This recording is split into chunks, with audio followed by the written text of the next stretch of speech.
Let's mic CM साहब। नमस्कार, let's mic CM साहब में आपका स्वागत है। मैं हूं राखी जैन। श्रीनगर में मुख्यमंत्री उमर अब्दुल्ला ने बिहार के मुख्यमंत्री नीतीश कुमार से जुड़े एक घटनाक्रम पर प्रतिक्रिया दी। उन्होंने कहा, किसी महिला के हिजाब या बुर्का हटवाने की घटना अफसोसजनक है। उन्होंने कहा, ऐसी एक घटना चुनाव के दौरान भी हुई थी, जब एक महिला मतदाता का बुर्का उतरवाया गया था। वो भी अफसोसजनक था और ये भी अफसोसजनक है। अब ये तो हमने पहले भी देखा यहाँ पे। मेरे इलेक्शन में आप भूल गए किस तरह महबूबा मुफ्ती साहिबा ने उस वक्त एक लेजिटिमेट वोटर का बुर्का उतरवाया पोलिंग स्टेशन के अंदर। ये उसी चीज की कंटिन्यूएशन है। ये हमने कई साल पहले यहाँ देखा। वो भी अफसोसनाक था और ये भी एक मर्द के तरफ एक मर्द ये करे, ये कहीं पे भी जायज नहीं है। और अगर चीफ मिनिस्टर साहब उनको ऑर्डर नहीं देना चाहते थे तो उनको एक साइड पर रखते, लेकिन सबके सामने इस तरह उनको जलील करना ये बहुत गलत बात है। लेकिन आहिस्ता आहिस्ता जो है नीतीश कुमार साहब, जिनको पहले एक सेक्युलर लीडर और एक समझदार लीडर के तौर पे समझा जा रहा था, शायद अब उनकी असलियत जो है वो सामने आ रही है। सर, फाइनेंस मिनिस्टर भी है आप। तमिलनाडु के मुख्यमंत्री एम.के. स्टालिन की अध्यक्षता में तमिलनाडु जलवायु परिवर्तन शासन परिषद की तीसरी बैठक आयोजित हुई। बैठक के दौरान मुख्यमंत्री ने राज्य की समुद्री और तटीय पर्यावरण सुरक्षा से जुड़ी 2 महत्वपूर्ण तकनीकी रिपोर्टें जारी की। पहली report blue carbon wealth of Tamil Nadu से संबंधित है और दूसरी report Tamil Nadu fish net initiative पर आधारित है, जिसमें राज्य के तटों पर छोड़े गए और खोए हुए मछली पकड़ने के जाल सहित समुद्री कचरे की मात्रा, प्रदूषण की स्थिति और उसके प्रबंधन की रणनीतियों का आकलन किया गया है। लखनऊ में उत्तर प्रदेश के मुख्यमंत्री योगी आदित्यनाथ ने राष्ट्र प्रेरणा स्थल का निरीक्षण किया और वहां चल रहे विकास कार्यों व पहलों की समीक्षा की। मुख्यमंत्री ने अधिकारियों को निर्देश दिए कि कार्यों को समयबद्ध और उच्च गुणवत्ता के साथ पूरा किया जाए। बताया गया कि राष्ट्र प्रेरणा स्थल का उद्घाटन इस माह के अंत में प्रधानमंत्री नरेंद्र मोदी द्वारा किया जाना प्रस्तावित है। सरकार का कहना है, ये स्थल राष्ट्र निर्माण, प्रेरणा और सांस्कृतिक चेतना का महत्वपूर्ण केंद्र बनेगा। भोपाल में मध्य प्रदेश के मुख्यमंत्री मोहन यादव ने राज्य विधानसभा में आयोजित कार्यक्रम को लेकर जानकारी दी। उन्होंने बताया कि विधानसभा में अमृतकाल को समर्पित एक विशेष कार्यक्रम शुरू किया गया है और इसके तहत एक प्रदर्शनी का शुभारंभ भी किया गया। मुख्यमंत्री ने कहा, इस सत्र का शुभारंभ सरकार के 2 वर्ष पूरे होने के साथ जोड़ा गया है। इसमें 2047 तक की विकास योजनाओं की झलक एक लघु रूप में दिखाई देगी।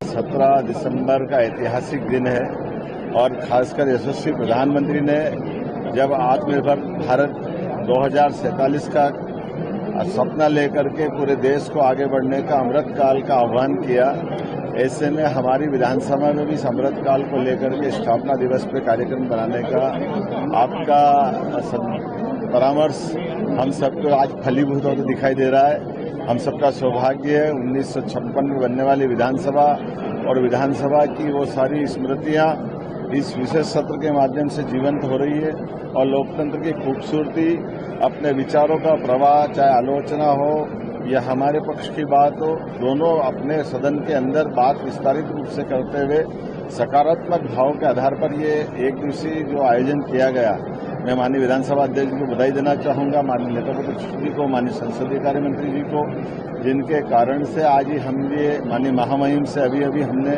प्रदर्शनी का शुभारंभ भी कराया। और बहुत अच्छा लगता है जब अतीत की वो गौरवशाली यात्रा को अपने सामने भली एक तरह से पुनरावलोकन की स्थिति में आते हैं।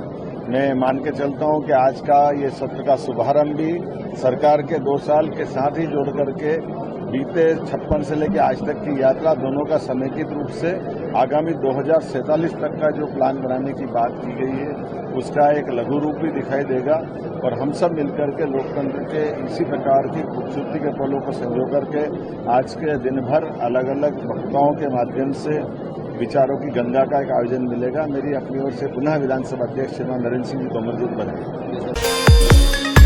दिल्ली की मुख्यमंत्री रेखा गुप्ता ने आज दिल्ली मेट्रो म्यूजियम का उद्घाटन किया। इस अवसर पर उन्होंने राजधानी में बढ़ते प्रदूषण पर चिंता जताते हुए एक सार्वजनिक परिवहन के उपयोग पर जोर दिया। मुख्यमंत्री ने कहा कि दिल्ली में प्रदूषण का एक बड़ा कारण परिवहन व्यवस्था है। उन्होंने कहा, दिल्ली भले ही भारत के नक्शे पर एक छोटा सा बिंदु लगे, लेकिन ये करीब 1500 किलोमीटर में फैली हुई है, जहां लगभग 3 करोड़ लोग रहते हैं और सड़कों पर लाखों वाहन चलते हैं। इनमें से कई वाहनों के पास प्रदूषण प्रमाण पत्र तक नहीं है, जिससे निकलने वाला धुआं दिल्ली की हवा को प्रदूषित करता है। मैं अक्सर उन लोगों को कहती हूं जो कहते हैं कि पॉल्यूशन की बात करते हैं, पॉल्यूशन है दिल्ली में, कैसे कम होगा। तो अब मैं ये कहती हूं कि पॉल्यूशन में एक बड़ा हिस्सा ट्रांसपोर्टेशन का है। जब भारत के नक्शे में एक बिंदु बराबर दिखने वाली दिल्ली 1500 किलोमीटर 1483 किलोमीटर में फैली हुई, उसमें 3 करोड़ के लगभग जब लोग रहते हैं, लाखों व्हीकल जब सड़कों पे चलते हैं और उसमें भी लाखों व्हीकल बिना पॉल्यूशन सर्टिफिकेट के भी घूमते हैं, तब वो जो धुआं छोड़ते हैं, प्रदूषण करते हैं, वो रोकता है दिल्ली की सांसें। आज यदि मेट्रो जैसा ट्रांसपोर्टेशन हमारे पास है तो वो एक बहुत बड़ी क्रांति है पर्यावरण को बचाने के लिए, दिल्ली को बेहतर और हरा भरा रखने के लिए। आज बिना मेट्रो, माइनस मेट्रो अगर हम सोचें तो हम दिल्ली को इमेजिन नहीं कर सकते। और ये हम सबका दायित्व है। यदि हम चाहते हैं कि दिल्ली ब्रीदेबल रहे तो हमें पब्लिक ट्रांसपोर्टेशन का उपयोग करना ही होगा। हम अपनी सुविधाओं के लिए इस पूरे शहर को दिक्कत में डालते हैं और फिर खुद ही परेशान करते हैं कि पॉल्यूशन कैसे कम होगा। जब हम सब लोग ये तय करेंगे कि मैं अपने अकेले के लिए गाड़ी निकाल करके नहीं चलूंगा। असम के मुख्यमंत्री हिमंता बिस्वा शर्मा ने बांग्लादेश से जुड़े बयानों और कांग्रेस की रैली में लगाए गए नारों पर तीखी प्रतिक्रिया दी है। मुख्यमंत्री शर्मा ने कहा, पिछले 1 साल से बांग्लादेश में भारत से नॉर्थ ईस्ट को अलग कर उसे बांग्लादेश का हिस्सा बनाने जैसी बातें बार बार उठाई जा रही हैं। उन्होंने कहा, बांग्लादेश के कुछ लोग की सोच ठीक नहीं है, हमें उनकी ज्यादा मदद नहीं करनी चाहिए और ये स्पष्ट संदेश देना चाहिए, अगर वो भारत के साथ ऐसा व्यवहार करेंगे तो हम चुप नहीं रहेंगे। बांग्लादेश में थोड़ा लास्ट 1 सालों से ये चर्चा बार बार हो रहा है कि नॉर्थ ईस्ट को भारत से अलग करके बांग्लादेश का साथ शामिल करने का बात बार बार आ रहा है। लेकिन भारत, आप जानते हैं, भारत एक बहुत बड़ा देश है, न्यूक्लियर नेशन है, 4th largest economy in the world. So Bharat को बांग्लादेश कैसे ये कर पाएगा, ये तो सोचना भी गलत है।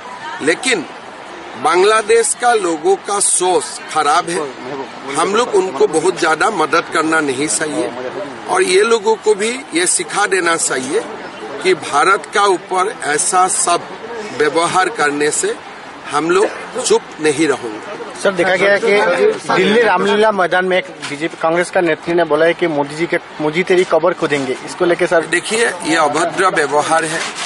कांग्रेस का लोग अपने उनका नेता और उनका जो सिपाही है, ये लोग गरिमा का बाहर जाके बात करते हैं। बीजेपी गरिमा से बाहर नहीं जाते हैं, लेकिन ये लोग बार बार गरिमा से बाहर जाते हैं। मेरा लगता है कि राहुल गांधी, प्रियंका गांधी देश का सामने माफी मांगना चाहिए। इसलिए किसी का कोई ये कब्र खानेगे ऐसा सब का व्यवहार भारत का राजनीति में आगे कभी नहीं होते थे।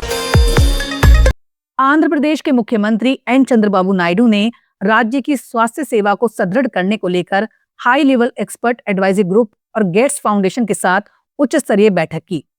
मुख्यमंत्री ने बताया कि बैठक में राज्य की प्रमुख स्वास्थ्य पहलों की समीक्षा की गई, जिसमें संजीवनी कार्यक्रम पर विशेष रूप से चर्चा हुई। उन्होंने कहा कि सरकार का लक्ष्य है आंध्र प्रदेश के हर नागरिक तक गुणवत्तापूर्ण, समग्र और किफायती स्वास्थ्य सेवाएं पहुंचाई जाएं। लेट्स माइक सीएम साहब में फिलहाल इतना ही। देखते रहिए, सुनते रहिए लेट्स माइक। नमस्कार।